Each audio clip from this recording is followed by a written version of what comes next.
Comenzamos la primera entrevista de esta mañana. Ustedes saben, con los votos del oficialismo, la Cámara de Senadores aprobó el proyecto de ley de corresponsabilidad en la crianza. Ahora pasará a diputados, donde ya se avisora una profunda discusión. Para hablar sobre este tema y conocer un poco, bueno, cuál fue el espíritu de impulsar este proyecto, es que recibimos a la senadora nacionalista Carmen Aciaín, redactora de este proyecto final que se presentó, ¿no? Bienvenida, ¿cómo le va? Bueno, un gusto estar en Arriba Gente, un gusto estar con Maggie y Lorena. Bueno, un proyecto que dio mucho que hablar, de hecho llega después de una trayectoria de varios años y que cuenta con el reparo de legisladores y también de organizaciones que cuentan con aval social, ¿no? También el impulso de otras. Exactamente, sí. Es un tema sensible en la sociedad y entonces es lógico que primero insuma tanto tiempo su consideración, su discusión, su negociación para llegar a acuerdos. Tú decías, ha suscitado algunas dudas ahora para diputados, pero rescatemos que la mayor parte, la idea central del proyecto, que es habilitar la tenencia alterna o compartida después del cumplimiento de determinados parámetros que el juez va a tener que controlar. Eso, que es entiendo yo, es el corazón del proyecto, eso contó con el aval, eso no suscitó ninguna diferencia dentro de la coalición y sí algunas cuestiones que van a ser, como es propio del sistema democrático y del sistema de vaivén entre las dos cámaras, va a ser de vuelta analizado y quizás mejorado. ¿Por qué no? Uno no debe cargar con una soberbia y decir, no, esto ya está intocado. No. Eso lo hicieron con las recomendaciones que hizo UNICEF, por ejemplo, en varios puntos. Bueno, UNICEF tuvo 3 comparecencias. Lo que pasa que no ahora en este último tiempo, sí. Cuando se unificaron los proyectos, ¿se volvió a citar a UNICEF finalmente? UNICEF vino por Zoom en la pandemia. Después yo le hice unas preguntas, también algún otro senador le hizo preguntas, los contestó por escrito, segunda comparecencia, y envió un informe a la Comisión de Constitución, y ese informe también nosotros recogimos algunas observaciones. El 284, bueno, por ejemplo. Eso ni que hablar, que ya lo habíamos considerado. O sea que tuvo sus 3 comparecencias. UNICEF, ¿No hubo una instancia de visita a la comisión o de comparecencia a la comisión para que se pudieran evacuar dudas de ida y vuelta? Solamente por escrito. Fue la intervención de UNICEF en esta oportunidad. En esta oportunidad en que se llegó a una amalgama y a un proceso de negociación consensuado, UNICEF lo que hace es enviar por escrito un informe, que es importante en lo que dice y es importante en lo que no dice. Es decir, comparece diciendo, hacemos aportes, reconocemos, ahora yo de memoria lo tengo acá, pero no lo voy a buscar, reconocemos el reforzamiento del principio de corresponsabilidad en la crianza, el derecho del niño a ser escuchado, a que se tenga en cuenta su opinión, las garantías del debido proceso y el principio, todo eso lo dice, y después dice el tema de la patria potestad, que fue un error, un artículo que se omitió, a veces yo recibo de la oposición diciendo, no creemos. Bueno, está bien. La libertad de creencias también. No, pero de verdad fue un error. Para que también el televidente lo pueda tener en cuenta. Eran los motivos por los que se puede perder la patria potestad. Y eran los peores. El femicidio era uno de ellos, el ataque a niños también, a los menores. Lo que pasa es que el grosor del error llama la atención. Es cierto, es cierto, es cierto. En la negociación, este proyecto tuvo tanta negociación, ida y vuelta, dentro del Partido Nacional, con Cabildo Abierto, con profesionales que intervinieron, con el Partido Colorado. En esa, bueno, quedó fuera un artículo, pero que es impensable. A ver, yo solo puedo apelar a que no estaba en la intención de nadie devolverle la patria potestad al proxeneta que explotaba sexualmente a ese chico. Realmente fue un error. Inmediatamente, nadie defendió siquiera. Perdón, se incluyen inmediatamente.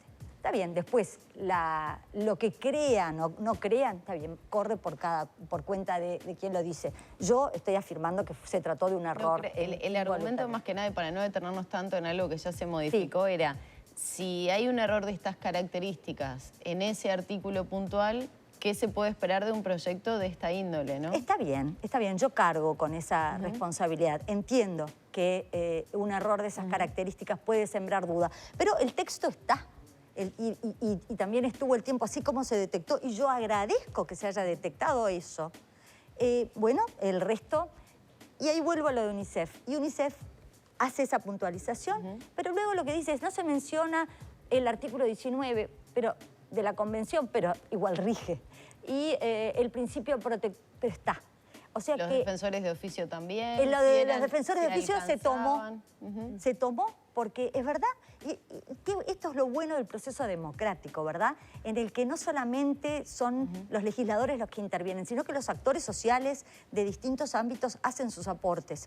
Y voy a explicar de lo que se trataba de los defensores de oficio.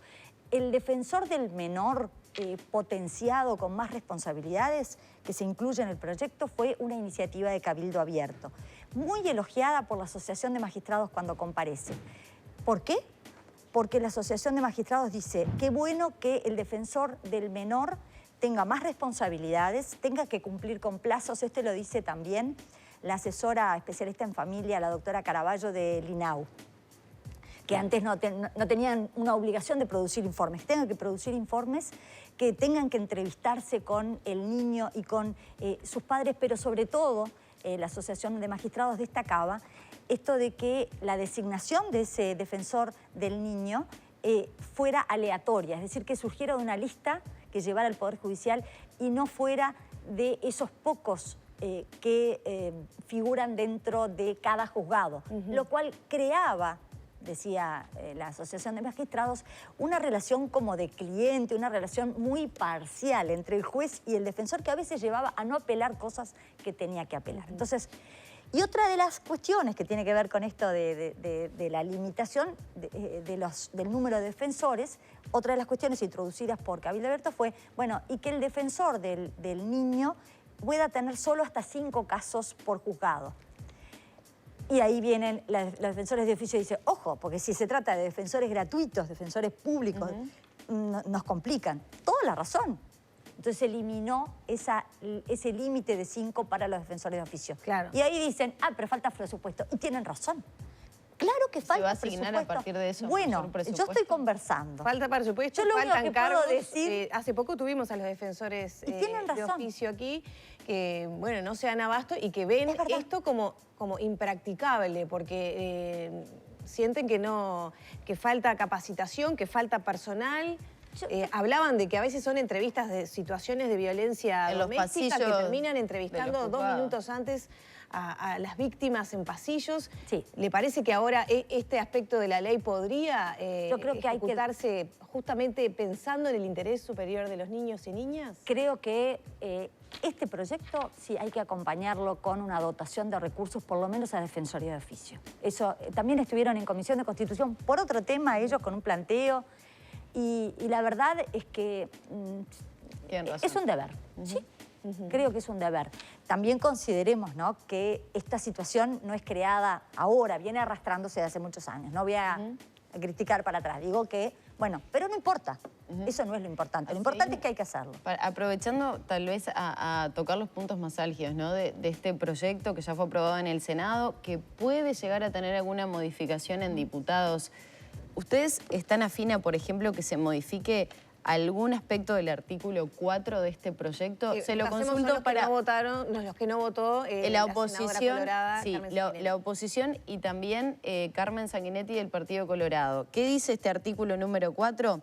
En el caso de adoptarse, porque hago referencia a personas con medidas cautelares, algunos de los progenitores con medidas cautelares. Bueno, en caso de adoptarse a raíz de una denuncia formulada por parte de un progenitor contra el otro juez, manteniendo en todo tiempo las garantías del debido proceso y el principio de inocencia, evaluará bajo su más seria responsabilidad funcional la necesidad o no de modificación del régimen de tenencia y su ejercicio. Además, considera que el juez únicamente suspenderá el régimen de visitas vigente en el caso en que se encuentre en riesgo el interés superior del niño o el adolescente, y en tal caso dicha suspensión será transitoria y sujeta a revisión periódica. La consulta es, si hay una ley de violencia hacia la mujer, violencia doméstica, que, por ejemplo, hay un juez que adopta medidas cautelares en este caso, imagino que es porque hay un antecedente de violencia hacia esa persona. ¿Cómo se puede determinar que esa persona violenta, y voy a casos que han sucedido últimamente, de esa violencia que el otro día le hablábamos, cuando es hacia los hijos para agredir... Vicaria. ¿Puede estar presente dentro de este articulado, dentro de este proyecto? Bien, gracias por esa pregunta porque sirve para... Perdón lo extenso, ¿no? Pero me parece que hace un poco a entender el porqué de los cuestionamientos de algunos articulados. Está perfecto, Maggie. En el caso, creo que los casos que tú referís de violencia vicaria, de violencia contra los niños, evidentemente eso va a quedar desechado. ¿Por qué? Porque no solo este artículo, sino todo el proyecto habla de que la tenencia de las visitas tienen que ser dispuestas siempre en base al interés superior del menor. De manera que si hay violencia contra el menor, eso va a quedar desechado. El juez, se dice, bajo su más seria responsabilidad evaluará. ¿A qué refiere la primera parte de este artículo que dice cuando se adoptan medidas cautelares? Las medidas cautelares a veces no se adoptan respecto a los hijos, porque si se hubieran adoptado respecto a los hijos, ya no tiene lugar este artículo. Claro, pero el entendido es que si un hombre ejerce violencia sobre su pareja, los niños también están sumidos en una situación de violencia. Puede ser a la inversa también, que la madre sea la violenta y... De acuerdo. Bueno, pero la mayoría de los casos es al revés, es real, pero bueno. ¿Qué es lo que trata de dejar dentro de la posibilidad este artículo? Hay muchos motivos para la adopción de medidas cautelares. Hace poquito estuvimos con este caso de la niña de 5 años con cocaína en sangre, que la tenencia la tenía la mamá, ¿no? Y aparece el papá, creo que es el que denuncia. Y en ese caso, la primer medida cautelar no tuvo que ver con violencia, bueno, se puede tomar como una violencia, pero fue una falta de cuidado, de la debida diligencia de la madre. Y que puede perder la patria potestad por eso. Puede perder.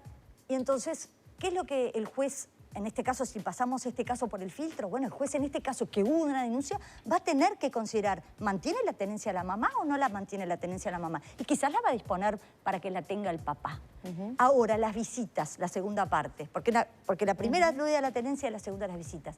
Las visitas, capaz le prohíbe capaz a la mamá las visitas y el juez en el caso concreto mirando capaz que dice, no, yo no voy a prohibir las visitas de la mamá, las va a tener en la casa de un abuelo o en algún pero lugar. ahí, como decía usted, ¿se considera un hecho violento hacia el niño? ¿Hubo agresión física? ¿Hubo algún tipo de violencia de otro tipo? Evidentemente, en este caso no se reporta, yo no conozco así, no se reporta de lo que ha trascendido en la prensa, no se reporta. Digo un caso para no dejar fuera, para que los casos no son solo los casos de violencia. Pero después los tenemos que esa violencia vicaria donde hay un doble homicidio, 2 niños por parte de su padre.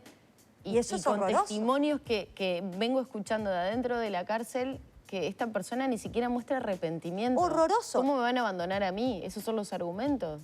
Eso evidentemente va a quedar... Nosotros sostenemos que nuestra vara es altísima porque los casos que quedan desechados de tenencia y de visitas son los casos que atentan contra el interés superior del menor o que pongan en riesgo. Pero además, miremos todo el proyecto en su conjunto, ¿no? Para cada adopción que va a tomar el juez, cada decisión que va a tomar el juez, va a tener que escuchar al niño. Va a tener que tener en cuenta lo que dice, va a tener que escucharlo con su defensor. ¿A partir de qué edad es eso, Asiaín? Porque me parece importante también, ¿no? ¿En qué momento puede empezar a manifestar ese niño que quiere estar con un padre o el otro? Sí, eso nosotros no innovamos en ese punto, sino que, perdón, falta también que puede consultar informes de peritos, ¿no? En punto a la edad, en eso no innovamos, en eso se está el principio general de la autonomía progresiva, es decir, se lo escuchará en base a su madurez y desarrollo. Evidentemente, un niño de 4 años tiene una reacción que no quiere ver a uno de sus padres, por ejemplo, porque llora, porque no quiere, aunque no haya ninguna de las señales que usted mencionaba. Y eso va a ser determinante. Pero se le va, porque ahí vienen todos los argumentos de que el niño está influenciado por el padre o madre con el que vive, que le habla en contra del otro y que por eso no quiere verlo. Se dijo en cámara, y yo lo he escuchado por ahí en redes, este proyecto obliga o permite que se obligue a un niño que no quiere estar... No, porque por eso volvía que el niño tiene derecho a ser escuchado y va a ser escuchado y que se tenga en cuenta su opinión y también con su defensor y los informes. Y además el juez mirando ese caso, si ve que ese niño no quiere, lo va a desechar. Yo confío en la justicia, en ese caso concreto que va a mirar, porque es muy difícil que la ley diga, bueno, si hay cualquier denuncia de cualquier tipo, que puede ser esta de consumo, que no está bien, pero que no necesariamente va a implicar que ese niño corte el vínculo con su mamá. Puede sí o puede no. Pero con la legislación actual tampoco necesariamente corta el vínculo con su mamá, en este caso, para ponerlo como ejemplo, ¿no? Porque perfectamente puede tener un régimen de visitas con la legislación actual que pueda verse... Toda la razón. No perder el lazo, digamos. Toda la razón. Entonces, ¿por qué es necesaria? Porque ahí hubo otro argumento que hubo, ¿no? Que es una ley innecesaria. ¿Por qué es necesario? Que es innecesaria, no lo dijo...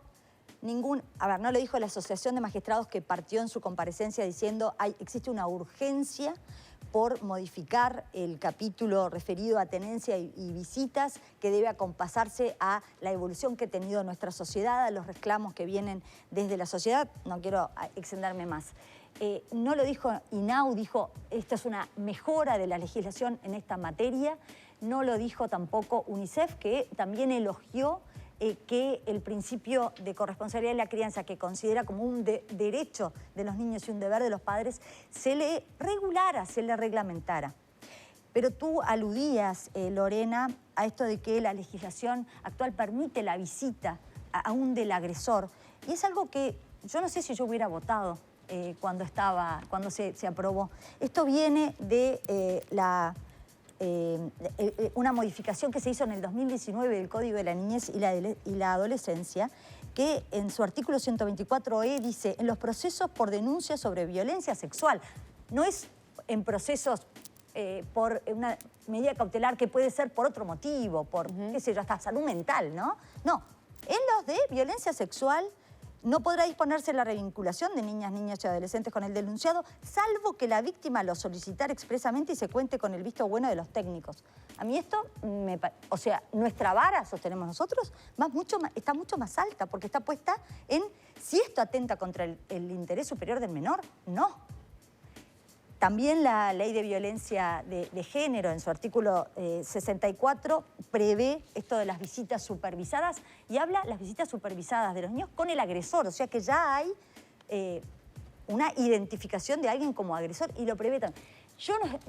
Nosotros tratamos de poner en este artículo de las medidas cautelares, condensar, y esto también vino de una sugerencia de UNICEF en una respuesta, los principios de garantías del debido proceso, presunción de inocencia, protección del interés superior, hacerlos conciliar y que el juez sea el que, analizando ese caso concreto con los informes de los peritos, escuchando al niño, escuchando a su defensor, aplique la decisión a ese caso concreto como un traje a medida. Así ahí, yo leí algunas declaraciones suyas, por ejemplo, haciendo referencia a los beneficios que puede tener para las mujeres empoderadas, ¿no? Sí. En este periodo donde las mujeres queremos progresar, queremos que nos vaya bien, desarrollarnos profesionalmente, tener los tiempos necesarios.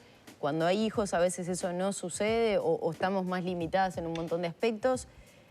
Pero ¿no sería mejor, digo, tomando ese argumento puntual, pensar, por ejemplo, en otro tipo de beneficios para esas madres, por ejemplo?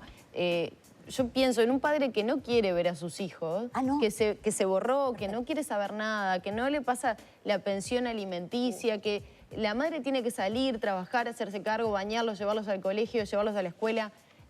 ¿No sería un aspecto tal vez más importante por lo que señalaba usted? Bien, gracias por esa pregunta, porque el padre que no quiere hacerse cargo, como esto no es impuesto, esto de la tenencia compartida o alterna, no es impuesto, sino que primero se está el acuerdo de partes. No llegan a un acuerdo, ¿el juez le impone? No. Alguien le tiene que ir a pedir al juez. El hecho de que alguien le vaya a pedir, uno de los progenitores, al juez, ¿determina que debe establecerse la tenencia? No. Va a tener que controlar todos los parámetros. Por lo tanto, el padre que no quiere hacerse cargo... No, por eso mismo, la pregunta es, ¿no habría que reforzar alguna de la legislación ya vigente para que efectivamente esa mujer pueda tener su libertad, que los niños puedan tener garantizada su pensión alimenticia? Bien. No, la pensión sí, la pensión... Ya existe legislación en ese sentido. Por eso mismo. De medidas apremiantes para hacer efectiva la pensión. Es una obligación primordial. nosotros en eso no lo tocamos. En todo caso, recordamos que, ojo, que hay sanciones hasta pérdida de patria potestad, porque se puede incurrir en el delito de omisión de los deberes inherentes a la patria potestad, ¿no? Los datos y cifras son horrorosos. Horrorosos en este país. En realidad, este proyecto, en ese sentido, se apoya en la legislación vigente y ni afecta, en todo caso recuerda o remite a la legislación vigente. Pero a lo que tú apuntás es, deberíamos obligar al padre que no quiere hacerse cargo, a hacerse cargo para liberar a la mujer. Y ahí a mí me prima el interés superior del menor, porque para mí hay un indicador muy fuerte. Si hay un padre que no quiere hacerse cargo de mi señalamiento iba por otro lado. Es decir, gastar la energía parlamentaria en Exacto. solucionar esas situaciones que la mayoría no lo sé, pero muchos padres son obligados legalmente porque si no, no lo hacen y muchos, todos sabemos, hacen vericuetos para justificar que tienen ingresos menores de los que realmente tienen para pasarle menos dinero a sus hijos porque viven con sus madres. Perfecto, creo que es totalmente de recibo. Es otro tema, ¿no? Es cómo hacer cumplir con la pensión alimenticia. Exacto. Yo creo que se podría trabajar en ese sentido y yo me llevo esa iniciativa porque creo que es algo en lo que hay que trabajar. Pero por eso mismo que señalaba usted en esas declaraciones, el empoderamiento de las mujeres en este momento. Es verdad, pasa también por ahí. Porque si yo tengo que salir a trabajar 15 horas, no veo a mis hijos, los tengo que tener todo el día en un colegio encerrado, digo, es como que todo lo que gano o dicen que las mujeres ganamos menos que los hombres a mismo cargo y misma responsabilidad. Y es una desigualdad que sí que existe, es un hecho comprobado. ¿Se lo lleva entonces para analizarlo? Me lo llevo, ¿cómo no? Me lo llevo. Y también el tema de la licencia maternal, que a mí que yo sé que hay resistencias hasta filosóficas, dicen que en otros países no ha redundado en beneficio, pero a mí me parece que es muy corta la licencia y que debería ser algo también compartido. ¿Por qué compartido con el papá? Ahora ya tenemos que cerrar. Me gustaría cerrar preguntándole su opinión, ya que esto pasa a diputados, se sabe que va a estar discutida el tratamiento. ¿Por qué, si la ley, este proyecto es tan bueno como usted menciona y ha tenido en cuenta tantas aristas, por qué advierte usted que hay tantas discrepancias? No, tantas no hay. Hay algunas dudas respecto a dos artículos que tienen que ver con este punto que refiere a una patología, le llamo yo, cuando hay violencia. El 4 y el 6. Cuando hay algún tipo de violencia o agresión.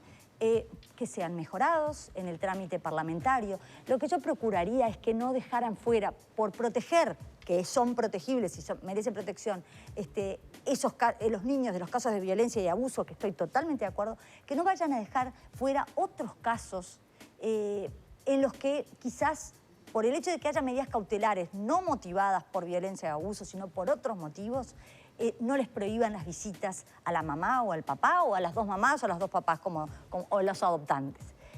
Eso sería lo que pediría que procuraran, porque fue lo que nosotros tratamos hilando muy fino y con casos concretos de la vida real, más allá de la prensa, de contemplar para que quedaran cubiertos. Muchas gracias por estos minutos. Muchísimas gracias a ustedes. Cerramos por aquí la charla con la senadora del Partido Nacional, Carmen Aciaín. Ya son las 9 de la mañana, 15 minutos.